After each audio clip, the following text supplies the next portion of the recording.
Pascua, Pesach, vocabulario bíblico.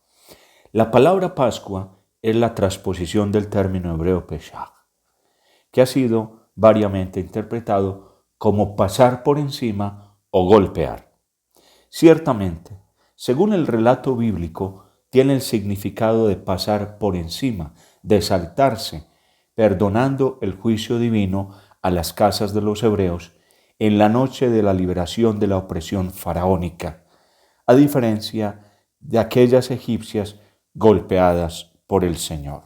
Nos remitimos al capítulo 12 del Éxodo, un texto que se proclama también en la vigilia pascual de la liturgia católica. Señalamos solo los principales pasajes bíblicos donde resuena la palabra Pesach. Éxodo 12:21. Moisés convocó a todos los ancianos de Israel y les dijo: Id y procurad un cordero por cada familia vuestra y sacrificad la Pesaj. Éxodo 12, 26 al 27. Cuando vuestros hijos os pregunten: ¿qué significado tiene para vosotros esto?, les diréis: es el sacrificio de Pesaj para el Señor, el cual pasó por encima, Pesaj, de las casas de los israelitas en Egipto cuando golpeó al egipcio y salvó nuestras casas. En el libro de los sacerdotes, el Levítico, se lee: el primer mes, el día 14 del mes al atardecer, será la Pesaj del Señor. Levítico 23:5. Después del regreso del exilio babilónico, nuevo éxodo hacia la tierra prometida, en el libro de Esdras se recuerda: los repatriados celebraron la Pascua el día 14 del primer mes. Capítulo 6, versículo 19.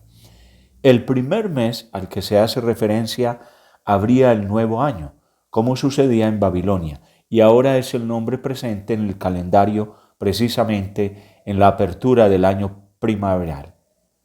El ritual arcaico de la Pascua hebrea, tal como se describe en el citado capítulo 12 del libro del Éxodo, refleja una trama de componentes que remiten a una fiesta primaveral nómada de transhumancia.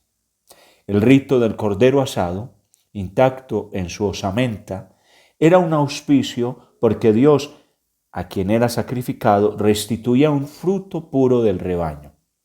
La sangre esparcida en los dinteles era un gesto de exorcismo y de protección contra los espíritus malignos.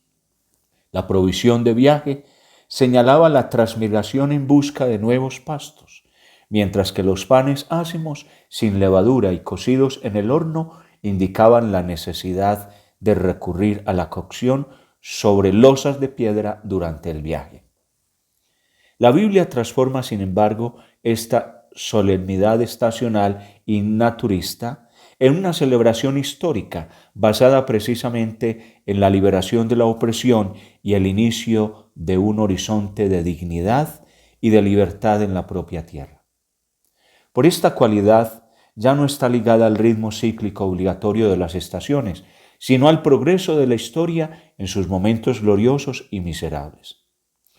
El Tratado Judío sobre la Pascua afirma que cada generación debe considerarse a sí misma como salida del éxodo de Egipto. Esta postura rige aún hoy el Seder, o sea, el ritual que gobierna la Pascua judía, con una secuencia de actos codificados, entre los cuales se mencionan la bendición de las 2 copas de vino y de los panes ácimos. El pensamiento se dirige también a la última cena de Jesús, conectando la Pascua hebrea, a la cual él le asigna una nueva impronta eucarística y un vínculo con el éxodo final de su muerte, resurrección y glorificación. Como escribió un importante autor hebreo, André Neher, la espiritualidad cristiana y la espiritualidad judaica son en sus raíces ambas pascuales. Vamos a mirar también, con el apoyo del libro Fiestas y Símbolos, esta celebración del Pesach, Pascua. Para el hombre de la Biblia, la Pascua es la más importante de todas las fiestas. Aparece también ya sea en el Antiguo Testamento que a través del Nuevo. Hasta es muy posible que los israelitas hayan celebrado antes de la salida de Egipto una fiesta agraria en la primavera en cuyo transcurso un cordero se sacrificaba. Quizás un recuerdo del sacrificio de Isaac se grabó enseguida en esta fiesta, celebrando así uno de los eventos fundamentales del judaísmo. Pero la raíz más importante es sin duda alguna la salida de Egipto, el episodio más famoso de toda la historia de Israel. Jacob y sus hijos se habían ido a Egipto para escapar de la severa hambruna en la región de Canaán. Su venida había sido facilitada por la presencia de José, uno de los hijos del patriarca, que era el brazo derecho del faraón. Pasados estos días, las 12 tribus de Israel vivieron confortablemente instaladas en la comarca de Gosén, una región rica y fértil situada en la delta del Nilo.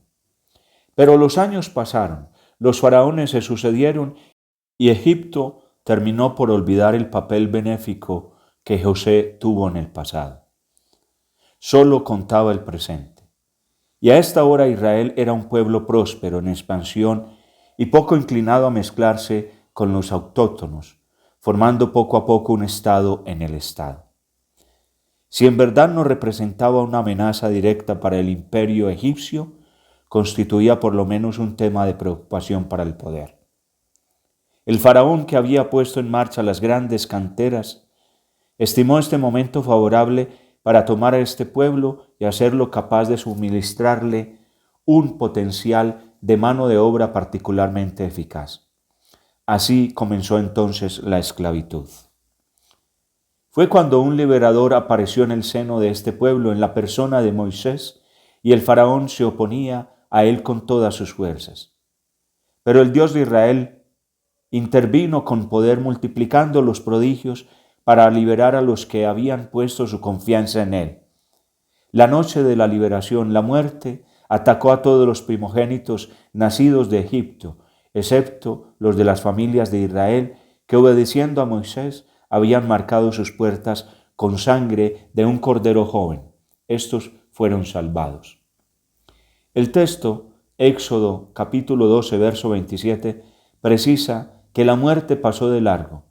Traducción literal al término hebreo Pesach, en griego Pasca, que da al español Pascua. El episodio del pasaje del Mar Rojo expresa el mismo movimiento. Los hijos de Israel, en lugar de ser engullidos por los torrentes, fueron salvados, llegando así hasta la otra ribera. Desde entonces Israel conmemora el acontecimiento a través de una fiesta llamada Pesaj, celebrada el 14 de Nisán, primer mes del año bíblico, en el transcurso de la cual y a través de una comida se concretan los diferentes aspectos de esta liberación. Celebrando esta comida que se llama Seder, Israel reactualiza cada año esta liberación de la esclavitud, pues la verdadera esclavitud no es la del faraón, sino la del pecado, que conduce al hombre a la destrucción y a la muerte. La liturgia de Pesaj no es solamente la conmemoración de un acontecimiento pasado, sino que llama y celebra el resurgimiento de la gracia que precedió a la salida de Egipto. Hay 3 momentos importantes en esta comida que subrayaremos.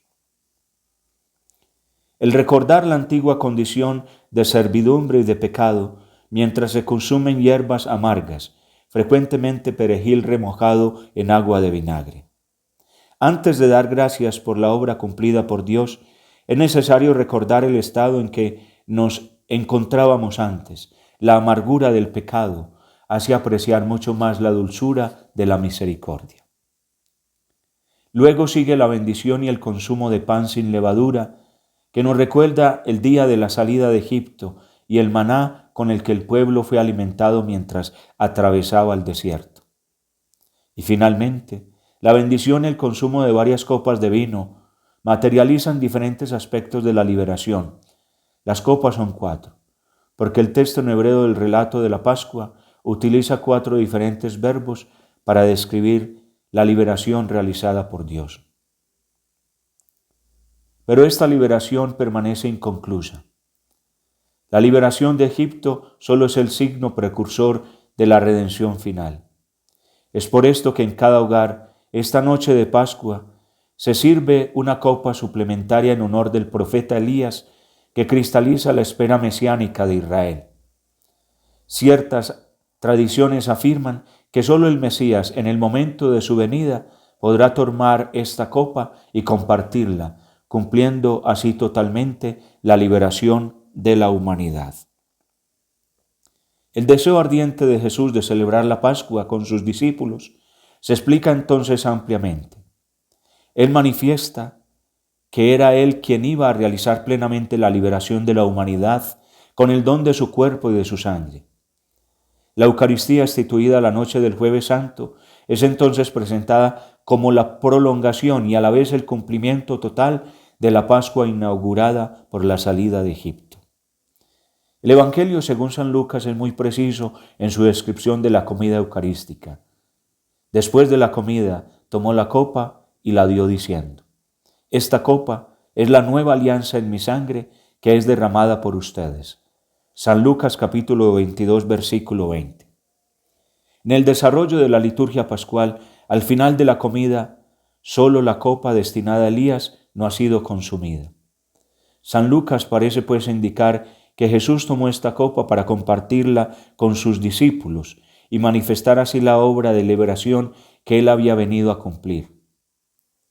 En este detalle tenemos una de las más fuertes afirmaciones por las que Jesús se habría presentado como el liberador, el Mesías. Al día siguiente, Viernes Santo, la sangre de Jesús será derramada en la puerta de Jerusalén, como lo estuvo la sangre del Cordero en las puertas de los hijos de Israel en Egipto. Y de la misma manera, los habitantes de la casa de Jerusalén en su momento serán salvados de la muerte gracias a la sangre de Jesús, el Cordero inmolado. Esta casa, Jerusalén, la Jerusalén celestial del Apocalipsis, representa a la iglesia reuniendo en ella a los que pusieron su confianza en Dios y que esperan de ella la liberación de todas las fuerzas de destrucción.